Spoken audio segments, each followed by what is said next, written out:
Bismillahirrahmanirrahim. This is our second lecture, and this is the second part of the topic methods to study the macromolecules.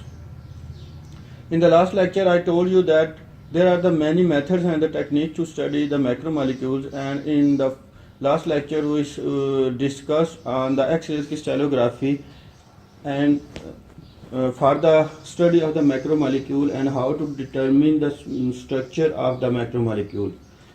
Now we are going to study another technique, so we can say it's a part 2 of the topic methods to study the macromolecule. And this part 2 of that lecture is we will focus on the topic spectroscopy and especially the mass spectroscopy. So the methods to study the macromolecule part 2 is the mass spectrometry.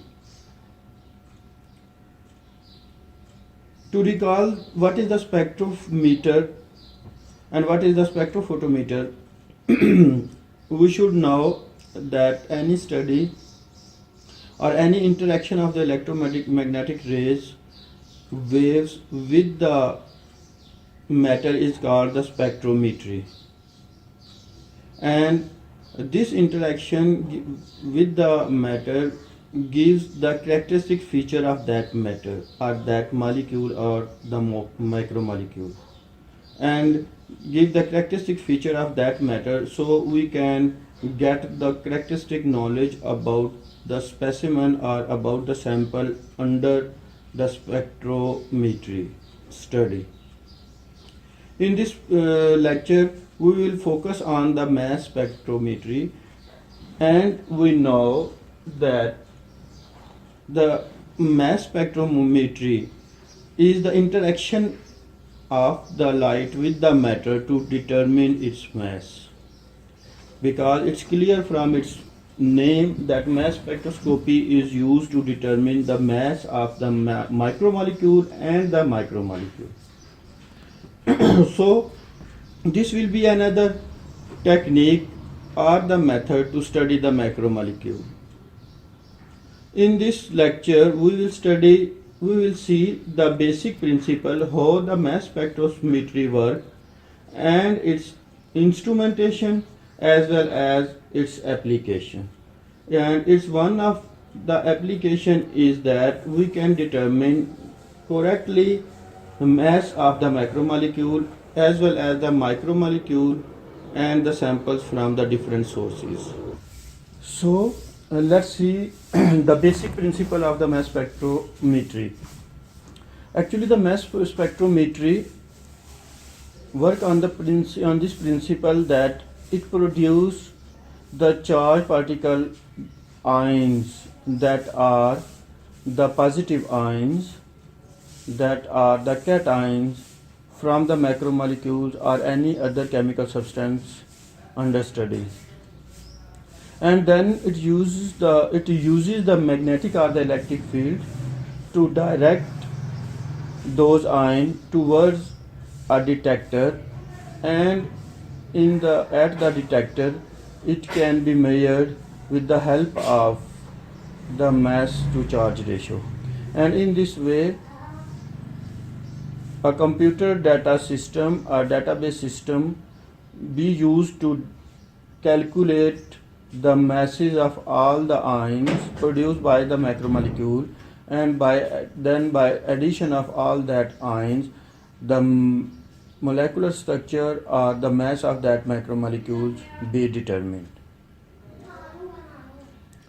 So to apply this principle, there should be a meter which can apply this technique accurately, and with the help of that meter the mass can be determined, and that meter is called mass spectrometer.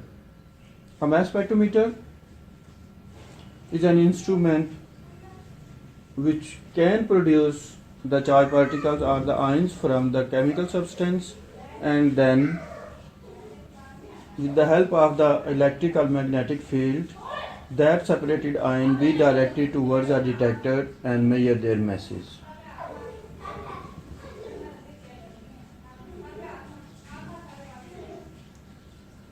So, if we schematically see that spectrophotometer, then there should be an inlet to input the sample, and there should be an ion source. An ion source will produce the ions or the cations of that introduced sample.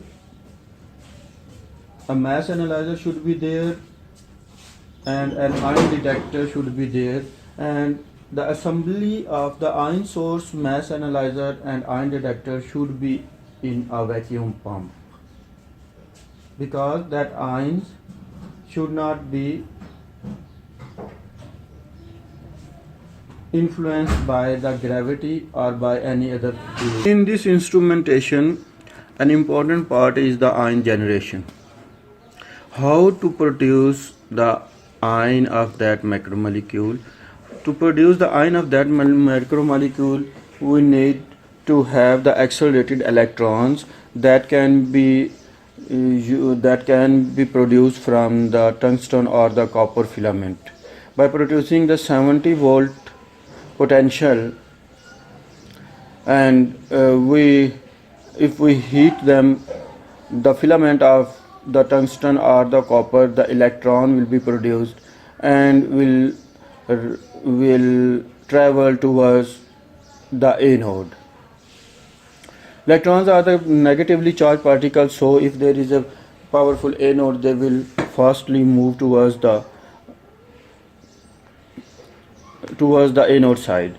And if there is an inlet and a sample of macromolecule is present in their way, they will be automatically bombarded on that sample, and when the fast moving electron will be bombarded on that one, they will remove the electron from the outermost shells of the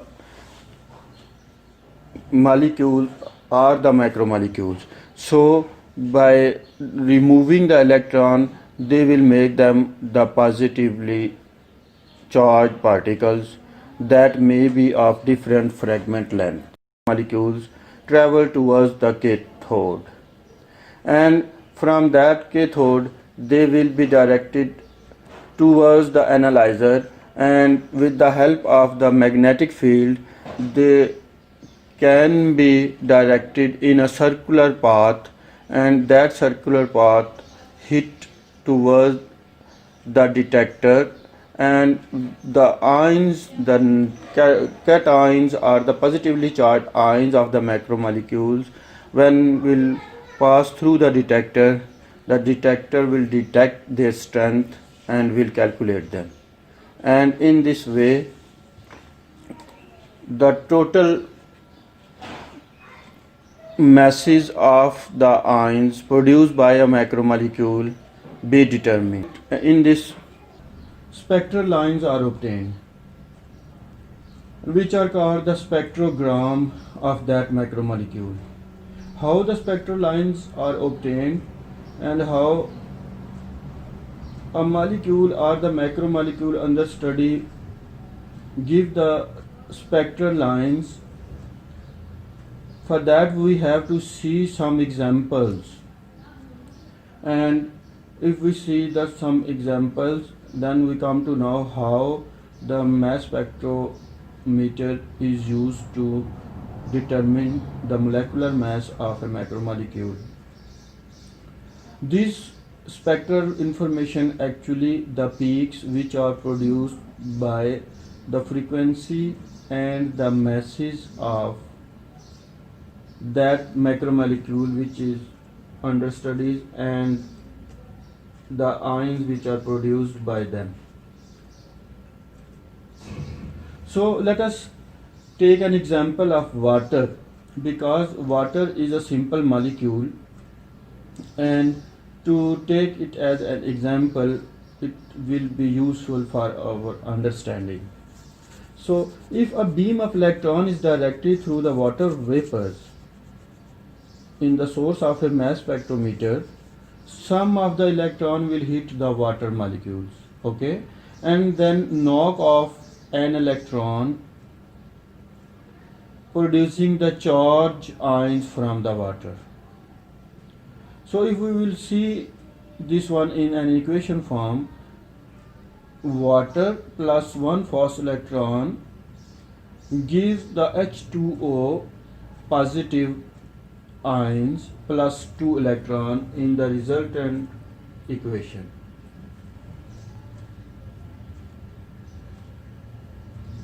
And we know that all of the collision will not be of the same strength. Some of the collision between the water molecule and the electron will be so hard that the water molecule will be broken down into different fragments. So if we consider the fragmentation of the water, we can see that there can be the OH positive ion, oxygen positive ion, and hydrogen positive ion with the different masses. And if we calculate the mass of that ions, then H plus will equal to 1, O plus equal to 16, hydroxyl plus OH plus ion will be equal to 17, and water H2O plus ions will be equal to 18 AMU mass unit. And the data system or the spectrum which will be obtained from the data system of the instrumentation will make a graph, will give the peaks of relative abundance to the mass to charge ratio of that ions. And if there are the very small number of H plus ions and it has the lowest mass, so first of all in the spectrum the H plus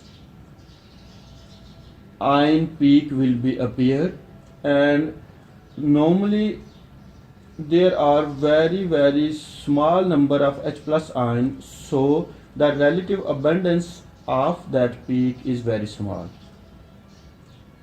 After that, the oxygen molecular weight is after the hydrogen molecular weight mass, and mass to charge ratio of hydrogen and oxygen is equal because both have the one charge on it. So if their mass divided by their charge, their mass to charge ratio will be equal to their masses. After that, oxygen plus ion have the very low relative abundance, so they will be the peak of oxygen plus with the 16 mass, and then OH positive ions are relatively greater than the hydrogen positive ion and the oxygen positive ion, and its relative abundance is more than the remaining two ions, so the OH positive ions peak will be clearly visible. But the most abundant, the highest percentage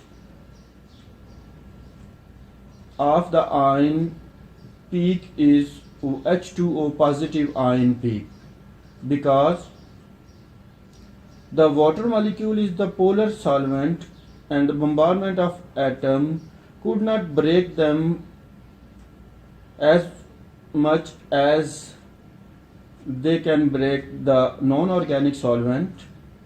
So the bombarded atom only remove the one electron from the whole water molecule, and the water molecule become a water ion, H2O positive ion, and that ion is the highest relative abundance towards the other ion, so it has the highest peak in the mass spectrum of water.